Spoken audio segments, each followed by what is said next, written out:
দিবলৈছে এই মুহূৰ্তৰ এক গুৰুত্বপূৰ্ণ খবৰ বিজেপিৰ বাবে মিয়া শব্দটো অক্সিজেনৰ দৰে হৈ পৰিছে মিয়া নহলে এতিয়া বিজেপি দলো নাথাকে বিজেপি চৰকাৰো নাথাকে 24 ঘণ্টাই মিয়াক লৈ ব্যস্ত হৈ থাকে মুখ্যমন্ত্ৰী হিমন্ত বিশ্ব শৰ্মা মিয়াক তুচ্ছতাচ্ছিল্য কৰিয়ে ৰাজনীতি কৰি আছে মুখ্যমন্ত্ৰীয়ে বিধানসভাৰ পৰা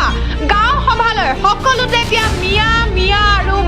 মিয়া বিৰোধী মন্তব্য কৰি হিন্দু লোকৰ ভোট লব বিচাৰে চৰকাৰে মুখ্যমন্ত্ৰীৰ বিৰুদ্ধে হৰব নেমচুৰ সভাপতি বদৰুল ইছলাম আমি পুনৰবাৰ জনোৱাৰ চেষ্টা কৰিছো এই মুহূৰ্তত এনভিলেভ চাই থকা প্ৰতিগৰাকী দৰ্শকৰ বাবে মুখ্যমন্ত্ৰীৰ বিৰুদ্ধে হৰব হৈ পৰিছে নেমচুৰ সভাপতি বদৰুল ইছলাম বিজেপিৰ বাবে মিয়া শব্দটো অক্সিজেনৰ দৰে হৈ পৰিছে বিজেপি চৰকাৰৰ বাবে মিয়া শব্দটো অক্সিজেনৰ দৰে হৈ পৰিছে মিয়া নহলে এতিয়া বিজেপি দলো নাথাকে বিজেপি চৰকাৰো নাথাকে 24 ঘণ্টাই মিয়াক লৈ ব্যস্ত হৈ থাকে মুখ্যমন্ত্ৰী হিমন্ত বিশ্ব শৰ্মা মিয়াক তুচ্ছতাচ্ছিল্য কৰি ৰাজনীতি কৰি আছে মুখ্যমন্ত্ৰী ডক্টৰ হিমন্ত বিশ্ব শৰ্মাই বিধানসভাৰ পৰা গাঁও সভালৈ সকলোতে এতিয়া মিয়া মিয়া আৰু অকল মিয়া বিৰোধী মন্তব্য কৰি হিন্দু লোকৰ ভোট ল'ব বিচাৰিছে চৰকাৰে সাম্প্ৰদায়িক ৰাজনীতি ত্যাগ কৰি মূল্যবোধৰ ৰাজনীতি কৰক মুখ্যমন্ত্ৰী হয় সদায় সাম্প্ৰদায়িক কথা কৈ ৰাজনীতি কৰা বাদ দিয়ক মিয়াৰ বাদে এতিয়া আন কোনো সমস্যা নাই নেকি অসমত ধৰ্ম নিৰপেক্ষ সংবিধানৰ শপত লৈ এটা বিশেষ সম্প্ৰদায়ক অত্যাচাৰ কিয় মুখ্যমন্ত্ৰীৰ বিৰুদ্ধে এনেদৰে এটা হৰব হৈ পৰিছে নেমচুৰ সভাপতি বদৰুল ইছলাম আসলতে দেখা গৈছে যে অসমৰ সন্মানীয় মুখ্যমন্ত্ৰী ডাঙৰীয়াই 24 ঘণ্টাই মিয়া মিয়া মিয়া কৰি থাকে মিয়াক লৈ ব্যস্ত হৈ থাকে যোৱাকালিও আমি দেখিছো যে মুখ্যমন্ত্ৰী ডাঙৰীয়াই মিয়াসকলক উদ্দেশ্যি বহুত তুচ্ছ তাচ্ছিল্যমূলক কথা কৈছে তেওঁৰ নিৰ্দেশতে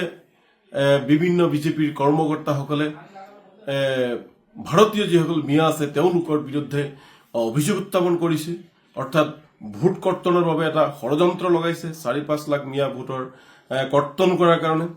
তাৰ উপৰি মিয়া ৰিক্সাৱালাক যদি 5 টকা ভাড়া হয় তাতে 1 টকা কমাই 4 টকা দিয়াৰ কথা কৈছে আৰু মিয়াক তেওঁ সদায় কৈ থাকে তেওঁ মিয়াক অত্যাচাৰ কৰিবই আসলতে এই যে মিয়া শব্দটো হৈছে এটা বিজেপিৰ বাবে অক্সিজেন এই অক্সিজেনটো যদি বিজেপিয়ে ব্যৱহাৰ নকৰে তেতিয়াহলে অসমত বিজেপি দলো নাথাকে বিজেপি চৰকাৰ নাথাকে তো সেই কাৰণে বিধানসভাৰ মজিয়াৰ পৰা আৰম্ভ কৰি দিছপুৰৰ বিভিন্ন ঠাইৰ পৰা আৰম্ভ কৰি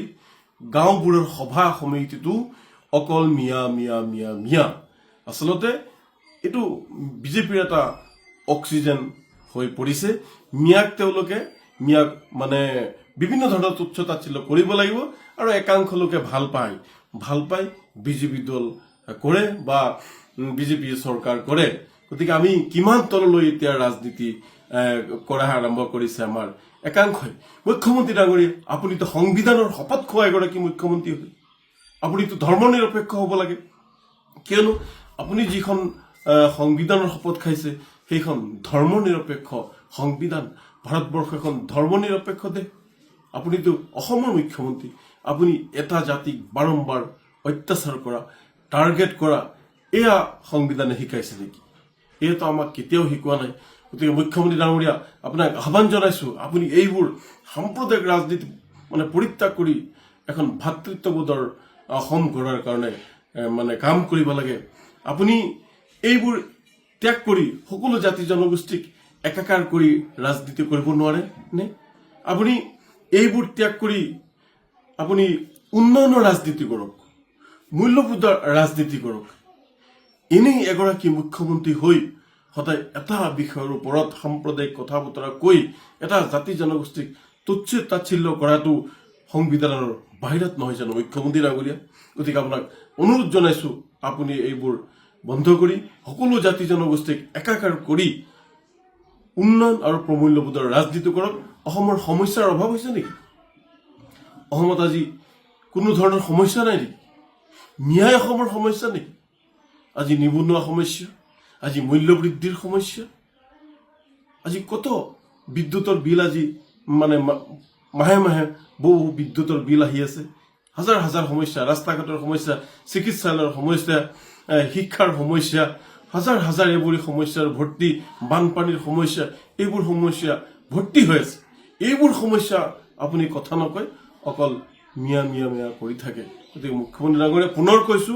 এইবোৰ সাম্প্ৰদায়িক ৰাজনীতি পৰিহাৰ কৰি আপুনি উন্নয়ন আৰু শান্তিৰ